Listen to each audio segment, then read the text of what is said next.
Before you hear this story, ask yourself one question. Is your mind truly open, or is it already too full to learn something new? A famous professor believed he knew almost everything. People admired his intelligence. Students respected his knowledge. But one quiet morning, one simple cup of tea, shattered his greatest illusion forever. Stay with me until the end, because this ancient Zen lesson might completely change the way you think. A light rain fell over the mountains. Hidden deep inside a peaceful forest stood a small wooden temple. It was quiet, simple, peaceful.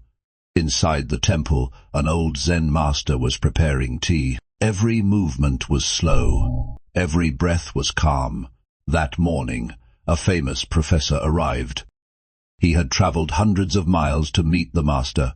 The professor had spent his entire life studying. He had read countless books. He had earned many awards.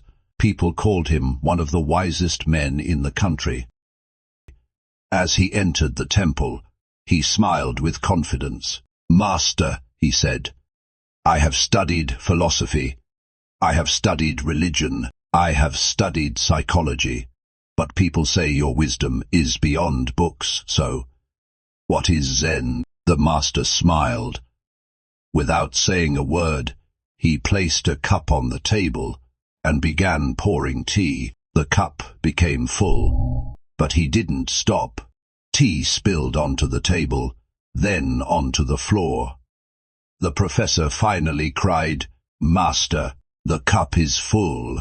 It can't hold any more."